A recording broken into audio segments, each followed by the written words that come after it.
અષાઢ સુદ સાતમ, જેને સુરતીઓ તાપી માતાની સાલગીરી તરીકે રંગે ચંગે ઉજવે છે.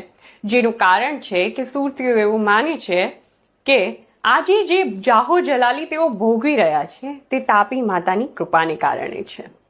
વાયુ પુરાણ મુજબ નર્મદા નદી 7 કલ્પથી વહે છે, જ્યારે તાપી નદીનો પ્રવાહ 21 કલ્પ જૂનો છે. તેથી તમે એવું કહી શકો કે ગંગા, યમુના, સરસ્વતી, નર્મદા કરતા તાપી નદીની ઉદ્ભવ કથા જૂની છે. તેથી જ કદાચ કહેવાય છે કે ગંગા સ્નાને, યમુના પાને, રેવા દર્શને અને તાપી સ્મરણે. તાપીની ઉદ્ભવ કથા સૃષ્ટિની ઉદ્ભવ કથા સાથે પણ જોડાયેલી છે. એક વખત દેવગણોએ ભગવાન સૂર્યનારાયણનું તપ કર્યું અને આ તપથી જ્યારે ભગવાન પ્રસન્ન થયા ત્યારે ભગવાન સૂર્યનારાયણની જમણી આંખમાંથી અશ્રુબિંદુ વહ્યું અને તે સરિતા સ્વરૂપે વહેવા લાગ્યો. અને આ જોઈ સૂર્યનારાયણ ભગવાને કહ્યું કે આ નદી સૂર્યપુત્રી તૃપ્તિ અથવા તાપ્તીના નામે ઓળખાશે. આ નદીના સ્મરણ અને સ્નાનથી લોકો શાંતિ મેળવશે અને આ નદી જ્યાં વહેશે ત્યાં જય જયકાર થશે, સુખ અને સમૃદ્ધિ વધશે.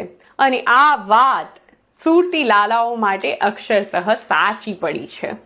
પુરાણ કથા મુજબ જ્યારે નર્મદા નદી મહાનદથી રિસાઈને પશ્ચિમ તરફ વહેવા લાગ્યા અને તાપી નદીના લગ્ન સંવરણ નામના રાજા સાથે વારિતાપ્ય ક્ષેત્રમાં થયા હતા. આજે આપણે તેને વરિયાવ તરીકે ઓળખીએ છીએ. અહીં સંવરણેશ્વરનું મંદિર અને લગ્નની ચોરીનું સ્થાનક આજે પણ આવેલું છે. એવું કહેવાય છે કે સૌના પાપ હરતી નદી ગંગા જ્યારે અશાંત થાય છે ત્યારે તે પોતે પણ અહીં સૂર્યપુત્રી તાપીમાં સ્નાન કરવા આવે છે. અને એ વાતની કથા ગુપ્તેશ્વર મંદિર સાથે પણ જોડાયેલી છે, જ્યાં માતા ગંગા અને ભગવાન શિવજી ગુપ્ત વેશે રહ્યા હતા અને ભગવાન શિવજીએ બ્રહ્મ હત્યાના પાપના નિવારણ માટે સૂર્યપુત્રી તાપીમાં સ્નાન કર્યું હતું.